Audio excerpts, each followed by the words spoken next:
હોભળજો આ બાળ સિકોતર માતા તમને મળી છે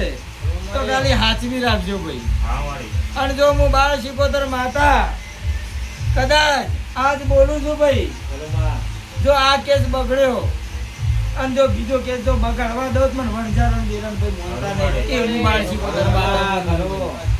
એ હું વણઝારણ દેરું બોલું છું ભાઈ અને આ બાળ સિકોતર માતા કદાચ તમને તમારો બગાડ્યો હોય કેસ ભાઈ તો કહો કે તમારા હારા માટે બગાડ્યો હોય ભાઈ એ હું બાળ સિકોતર માતા બોલું નકર ભાઈ મારી પારે 14 કુંવાસીઓની બાધા છે ભાઈ એક દીકરા માટે એમાંથી આ 6 કુંવાસીઓના વર્તા પૂરા કરે છે એ હું વણઝારણ છું ભાઈ એ હું બાળ સિકોતર માતા છું ભાઈ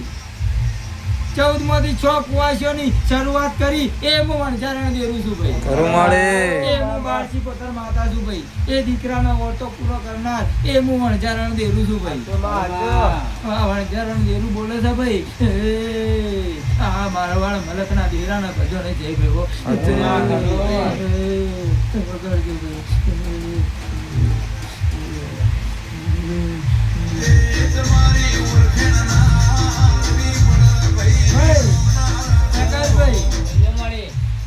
અત્યાર જમણ એવો થઈ ગયો ભાઈ કે અત્યાર કોઈ કોઈનું નહીં ભાઈ બાળ સિકોતર માતા તમારી શું ભાઈ ભલે તમારા કાકા કુટુંબ તમારા મોમા મોહાળ તમારું કોઈ નહીં પણ હું બાળ સિકોતર માતા છું ભાઈ એક ટાઈમે કાકા કુટુંબે બની જાઉં ને એક ટાઈમે મોમા મોહાળે બની જાઉં કદાચ ભાઈ ના હોય તો ભાઈ બની જાઉં ભાઈ બુન ના હોય તો બુન બની જાઉં એ હું બાળ સિકોતર માતા છું ભાઈ પણ તમારા મનમાં તમારા પેટમાં તમારા પાપ ના હોય તો ભાઈ આ તમે મને હાચવો તો ભાઈ તો હું તમારા માટે તમારી આખી ફેમિલી બની જાઉં એ હું વણઝારણ દેરું છું એ હું બાળ સિકોતર માતા છું ભાઈ એટલે હોભળજો કુટુંબ પરિવાર અત્યારે કોઈ કોઈનું નહીં ભાઈ ખાલી એક દેરું એકલું આપણું છે ભાઈ કદાચ દેરાનો દીવો હાચવી રાખ્યો ને ભાઈ તો તમારી આખી જિંદગી તારવી જાય એ હું બાળ સિકોતર માતા એક દીવો આપણો છે ભાઈ નકર અત્યારે કોઈ કોઈનું નહીં ભાઈ હા ભાઈ અત્યારે કોઈ કોઈનું નહીં એટલે હાચવીને હેડજો ભાઈ હાચવીને હેડજો અને ભાઈ હોભળજો આ બાળ સિકોતર માતા બોલે છે ભાઈ અને ચેતીને રહેજો ભાઈ આ બાળ સિકોતર માતા તમને ચેતવે છે એક ચેતીને રહેજો અને હાચવીને હેડજો ભાઈ આ બાળ સિકોતર માતા બોલે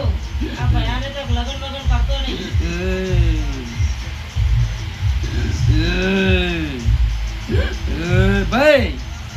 પ્રકાશભાઈ હોભળજો હું બાળ સિકોતર માતા ઘણો આપી દીધું અને ઘણો વસાઈ દીધું ભાઈ અને મારે આપવાનું ના હોય ને ભાઈ તો ના અપાવું ભાઈ એ હું વણઝારણ દેરું છું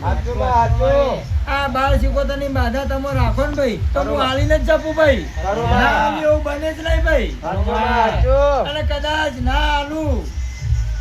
કદાચ હોભળજો કદાચ હોમે કૂવો હોય પાછળ નાગણ હોય ભાઈ કાળી નાગણી હોય હું બાળ સિકોતર માતા તમને તો ના જવા દઉં ભાઈ અમે કોટા હોય તો ના જવા દઉં ભાઈ હું બાળ સિકોતર માતા હું વણઝારણ દેરું છું ભાઈ કદાચ તમે મારી બાધા રાખો તો મારે આ છોકરી જોઈએ છે લાઈ આપું ભાઈ પેલા તો એવા વણઝારણ દેરું છે ભાઈ લાઈ આપું તાકાત ધરાવું છું ભાઈ એ બાળ સિકોતર માતા છું પણ અમે ખાડો હોય અમે કૂવો હોય અમે કાળી નાગડી હોય અમે કોટા હોય તો હું તમને ના જવા દઉં એ હું બાળ સિકોતર માતા છું એ હું વણઝારણ દેરું છું ભાઈ એટલે હોભળજો કદાચ હું બાળ સિકોતર માતા તમને મળી કે 5 તારીખ તમને છેલ્લી આલી ભાઈ અને આ 5 તારીખ પછી આ વણઝારણના દેરાના બોલ અને બોલ જે બોલે એ તમારે કરવું પડશે પ્રકાશભાઈ અને જો તમે હું બોલી એમ કર્યું તો તમારું આખું રજવાડું ના જોડું તો મને વણઝારણ દેરાને એ હું બાળ સિકોતર માતા છું ભાઈ આવું જ એક રંગપુરમાં કેસ હતો ભાઈ એક બોન એક કુંવાસી કે મારે જવું તો ત્યાં જ જવું નકર દવા પીને મરી જવું જાઉં તો હાલ ઘેર જવું નકર હાલ મરી જવું કાલ મરી જવું પ્રમ દિવસ મરી જવું 5 દાડા મરી જવું એવી ધમકી આલતી હતી ભાઈ કુવાસી પણ આ બાળ સિકોતર એને આપવા તૈયારીમાં જ હતી ભાઈ આ બાળ સિકોતર માતા હાલવું હતું ભાઈ એ છોકરીને એના ઘેર છોકરા અંગાતે લગ્ન કરાવવાના જ હતા ભાઈ પણ અમે હતો ખાડો અમે બેઠી હતી કાળી નાગણી ભાઈ કુવાસી ને કાળી નાગણી આગળ જવા દઉં ભાઈ ના માળે ના એ મારા રવિવાર પડતી હતી 10-15 રવિવાર ભર્યા ભાઈ કુવાસી અને કુવાસી નો જીવ જાય તો હું જવા દઉં ભાઈ અને આખી જિંદગી એને બેઠવું પડે એ ત્યાં હું જવા દઉં ભાઈ ના જવા દેવાય આખી જિંદગી બેણા ખમવા પડે તો હું જવા દઉં ભાઈ ના જવા દેવાય એટલે હું બાળ સિકોતર માતા બોલું ને ભાઈ એમાં તમારું જ ફાયદો છે ભાઈ એ હું વંચારણ દેરું બોલું કદાચ તમારા માટે જ હું બાળ સિકોતર માતા બોલું છું ભાઈ આ વંચારણ દેરા તમે સમજો તો સમજી જજો ભાઈ જો તમે સમજી જા તો તમે આખી જિંદગી તારવી જા એ હું બાળ સિકોતર માતા બોલું એ હું બાળ સિકોતર માતા છું ભાઈ હું તમને કોટામાં ના જવા દઉં ભાઈ હું તો તમને ફૂલમાં હેડાવું એ માતા છું ભાઈ એ હું બાળ સિકોતર માતા છું ભાઈ પણ પ્રકાશભાઈ યાદ રાખજો આ બાળ સિકોતર ના બોલ હવે રજવાડું જોડે હું માતા છું ભાઈ આ રજવાડું ના જોડું તો મારું સતું રે ભાઈ બાળ સિકોતર માતા અને આજ હોય આવી છે એનું પરમોણ આલે ભાઈ માતા તો પરમોણ આલ્યા વગર જવું તો મને કહેજો હમણાં ભાઈ સાચું માળે કદાચ તમે મને ઓળતો કરીને બોલાય ને ભાઈ તો હું માતાએ તમારો ઓળતો પૂરા કરવાની તાકાત ધરાવું એ હું બાળ સિકોતર માતા એ વંચારણ દેર ભાઈ પ્રકાશભાઈ આવું કહેવા વાળું તમને કોઈ મળી નહીં હોય પ્રકાશભાઈ અને મળશે એવું નહીં ભાઈ પ્રકાશભાઈ હું આ તો એમને ખભો હલાઈ મળશે એમ કરી જતા રહ્યા ભાઈ પણ હું બાળ સિકોતર માતા આજ બોલું છું ભાઈ કે આ હું આઈ એનું પરમોણ રાખે ભાઈ માતા અને તમને એક સતના માર્ગે લઈ જઈશ હું બાળ સિકોતર માતા અને કેવા માર્ગે એટલે સતના માર્ગે ભાઈ અને ખોટા રસ્તે તો આજે નહીં જવા દઉં કાલે નહીં જવા દઉં એ હું બાળ સિકોતર માતા છું ભાઈ કદાચ તમે જવા માંગતા હોય ને તેવું હું નહીં જવા દઉં એ હું બાળ સિકોતર માતા છું એ હું તમારા ભાઈબંધ ની માતા બોલું છું પણ બાળ સિકોતર માતા વગાડજો ભાઈ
હાથ લે